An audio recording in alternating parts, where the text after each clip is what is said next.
From the PSIA-AASI Satellite Studios in Portland, Oregon, I'm George Thomas. We're visiting with team member Kevin Jordan, KJ. Kevin, it's great to talk with you again. We so often talk about bikes. I'm wearing parrots, so let's talk about South America. Yeah, that's awesome. No, thanks so much, George. Thanks for having me on this. You do such a great job with these. Like I listen to a lot of the podcasts if I'm like in the winter when I'm tuning skis, or like if I'm on like a bike ride or I'm kind of climbing, I will listen to the podcast on the way up and then turn it off for the way down. It just helps, like, me like kind of suffer through some of the climbs by like listening to like my friends on the podcast. Thank you so much. I really, really appreciate that. So you're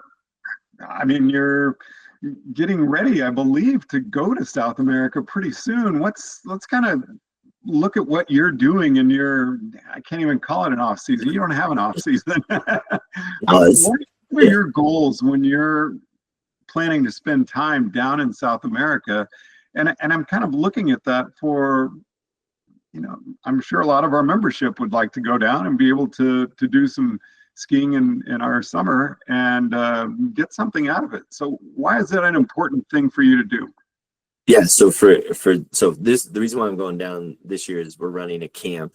The name of the camp is called Condor Camps, and the story behind it is pretty funny. I was doing a clinic in Park City, and I ran into this guy named Lucas who used to work in Aspen. He used to work at Buttermilk, and I was like, oh, it'd be great to like work at a camp. Like Chris Fellows has this NASTIC, North American Ski Training Center, and they do a camp every year in Portillo, and then Eric Lipton has really awesome destination ski camps, and they go a trip. And I was like, it'd be great to like work for them. Here's the deal though. They usually go in August, and we're still pretty busy in the bike school. And it's like last year I was able to go down to Portillo. I hadn't been there in like 12 years. And I got to go through our official supplier, Carve. They needed it was kind of photo shoot slash video shoot slash tell a story about how you overcome some of the plateaus in your skiing. So I hadn't been back there in like 12 years, and they were kind of giving me a hard time because Brenna and this guy Alex and Mark from Carve, they're like in the hot tub, they're kind of hanging out, and I'm like skiing till 5 o'clock, like 5:01 every single day. And they're like, what's wrong with that guy? And I'm like, it's been 12 years since I've been here.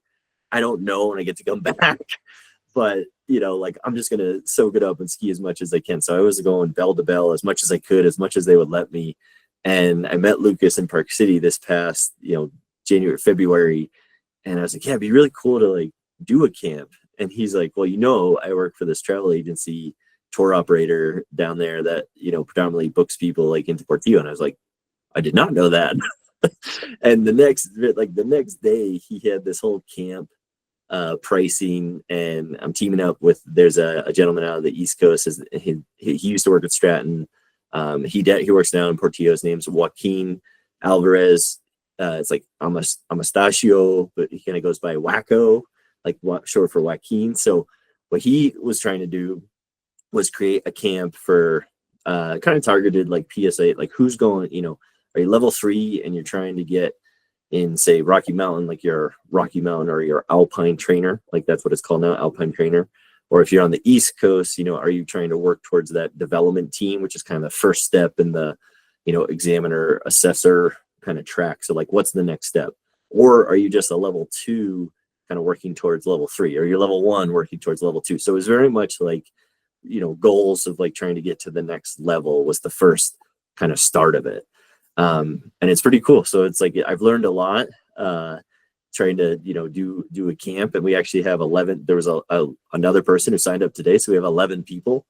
And what Wow. I knew doing a camp. So number one, I was like, okay, well, if we do a camp, and kind of end of July, early August was a great time to go, but it wasn't the best timing for the bike school. Like it's a busy time at the bike school. And I've always really appreciated doing skiing in like September. So we're actually going end of August. I leave on the 28th of August. I fly down. You kind of have to do a red eye to get there anyway. So I'm there on the 29th, and the camp actually starts on the 30th. And we go from the 30th through the 6th of September. So it's really like that first week of September. And my whole thought there was like, okay, like Labor Day, a lot of the American folks have that 3-day weekend off, and then maybe they can they're only taking really 4 days off of work. That was kind of my theory, behind it. But we actually have some people from Brazil, and we have some people coming from Europe. Like we have people coming from all over the place, and some want to work on some carve stuff with like our official supplier carve, because they also were open to sending an email to get some more people. But basically it's like, the way I'm looking at it is, let's go skiing and kind of knock off the rust together down in September, and let's go to one of the best ski resorts in South America. And the reason why I love Portillo so much, I used to work in Las Leñas in Argentina for 3 years in like 2007, 2008, 2009. And it was awesome. And that mountain is incredible. It's huge. There is so much. You can spend a couple times on lifts, and then you can do kind of like a 4,000 to 5,000 foot vertical foot descent. Like it's pretty awesome, but it's almost like it's going on forever, where you're like, is this run ever going to end? It's pretty long.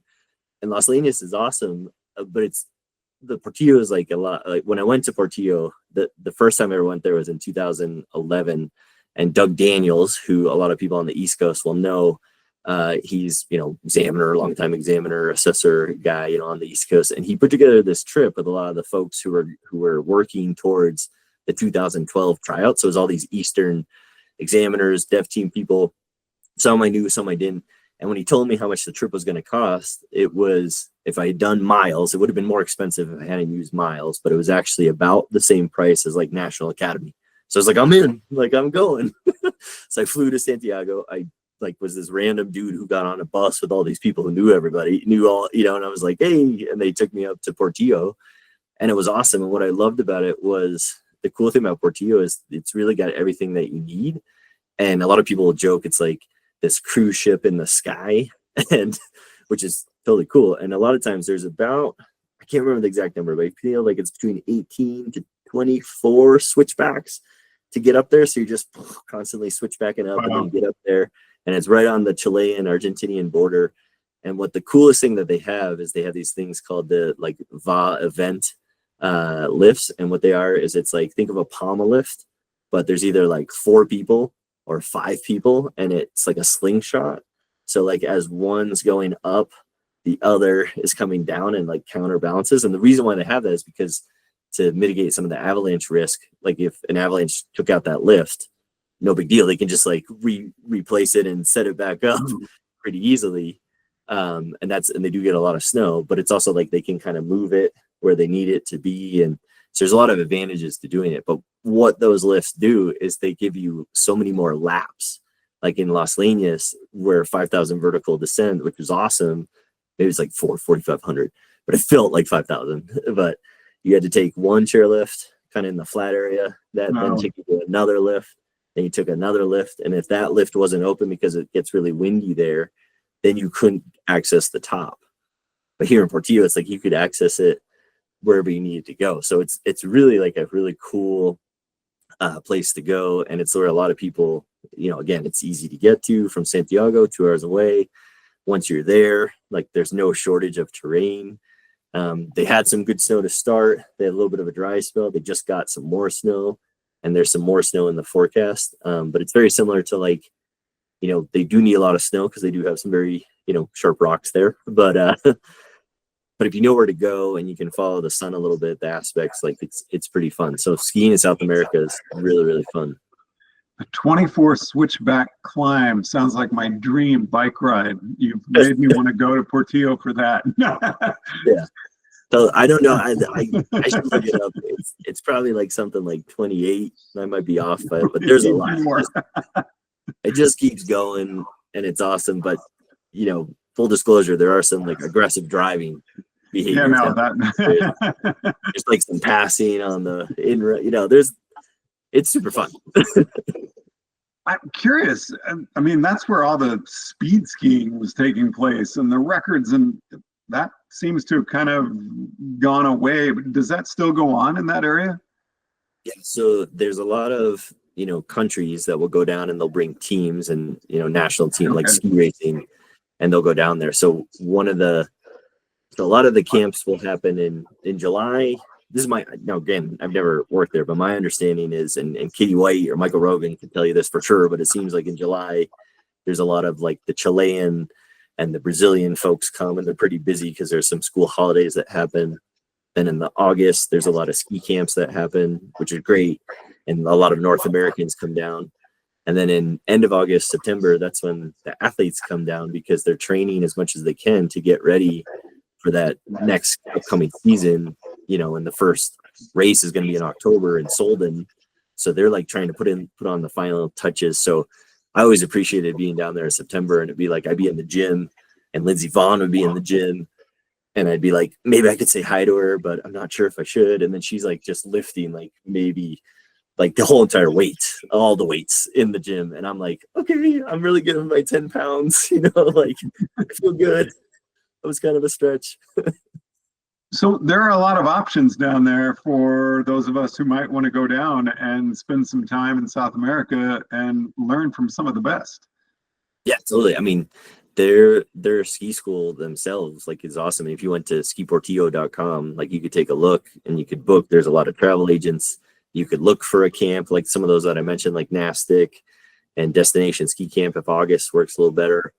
Our hope is that maybe, September we'd run a camp there, and then maybe another year we go somewhere else. Like maybe we would go back to Las Leñas, and so it's pretty cool to have. And one of the reasons why I'm doing it is like at some point I'd love to bring like my family with me. So I'd like go to a camp and then, don't tell my kids' teachers this, but we'd probably take them out of school and they would get like a worldly experience, and they get to go skiing a little bit, with mom and dad down in a really cool place or something. So there's a lot of options. There's a lot of information how to do it. There's a lot of flights to get down there. It's pretty easy. Now, with that said, I did do like a season in New Zealand. I did 2 seasons in Australia. Those are also really great locations too. The cool thing that I really liked about the Andes is the Andes are a little bit younger of a mountain in your mountain range compared to like New Zealand, like the Southern Alps. And while I love New Zealand and the snow can be awesome there, it was kind of like all the towns and the lodging, they weren't really in the mountain. You had to kind of drive, or you had to, you're based in the town, and there's a lot of amenities in the town, but you always had to like drive or take a bus or somehow get up to the mountain. And if it was windy, then the mountain would be closed. This is kind of like you're at the mountain, you're in the mountain. If it snows a ton, you're pretty much going to be stuck there. And Portillo also has like, you got to ask Michael about this. I don't know the exact number, but they limit the amount of day passes that they sell. So it's really like a lot of the hotel guests. And they also have, to be honest, I've never actually stayed in the hotel. I've always stayed in the Inca Lodge, which is like 4 people to a room, kind of dormitory, hostel style. I've always stayed there, which has been awesome because I'm basically never in the hotel room. I'm just always, like out skiing until like they tell me I can't ski, or like, they don't really have night skiing, but if they did, I would probably do that too. And then you just go to the room to sleep. Like that's the plan.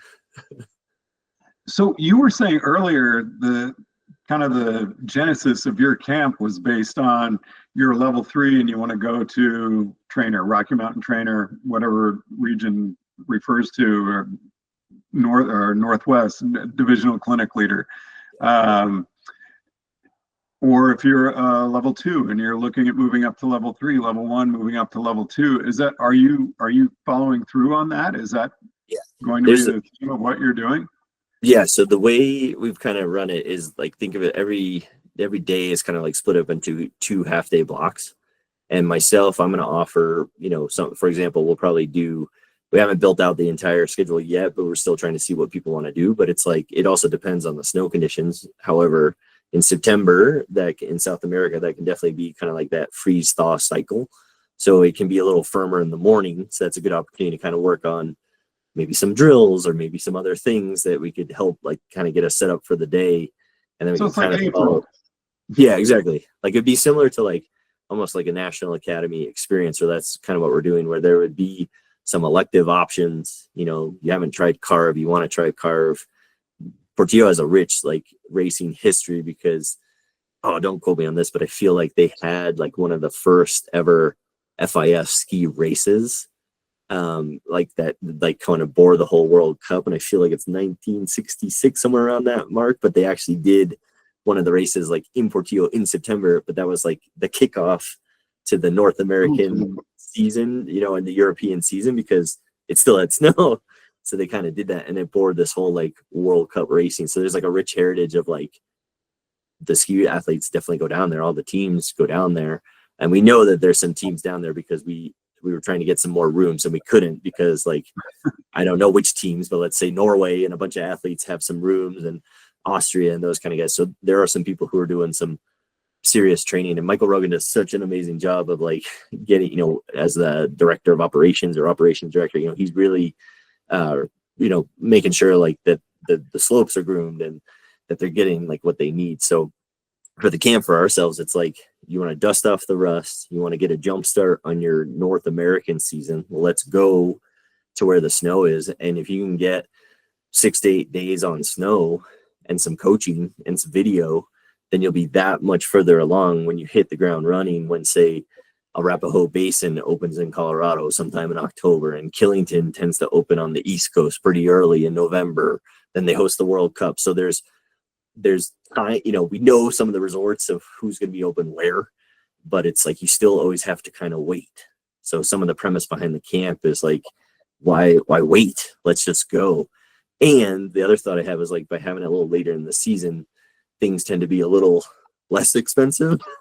And that's something that's really important to me as well, because kudos to Doug Daniels when he's like, hey, let's go. And it was kind of around the same time. It was like the end of August, or it was early that first week of September, somewhere in that time frame where the snow's it could still be spring conditions. They could have a dry spell. There could be like literally no snow. So there's still kind of risking it. However, it's towards the end of their season. So there's a chance that the snow would have accumulated over time. So you may have some better snow there.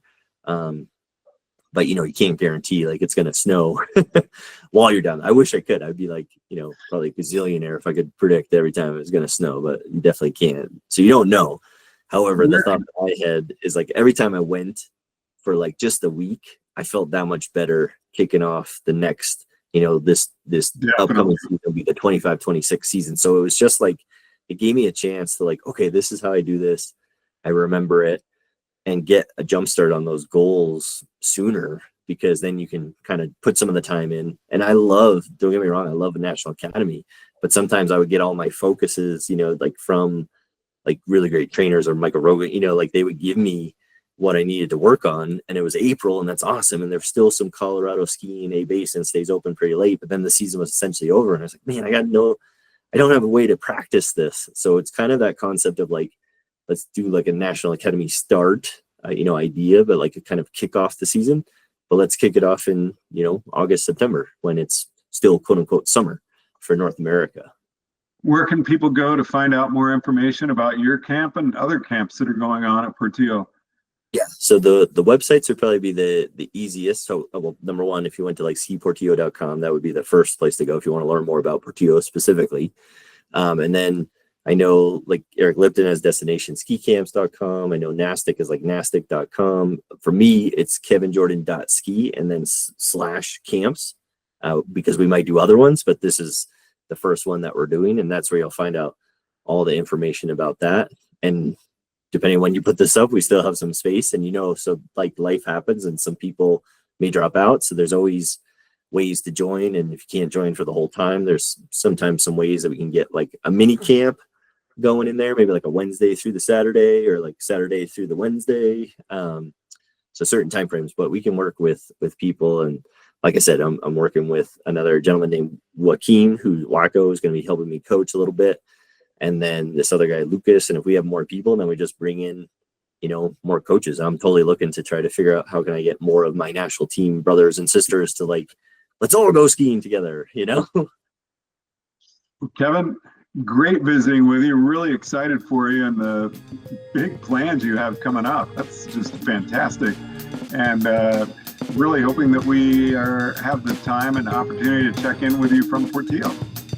That'd be great. That'd be fun. We'll get Katie. We got to get Katie on there. Okay, that sounds like a plan.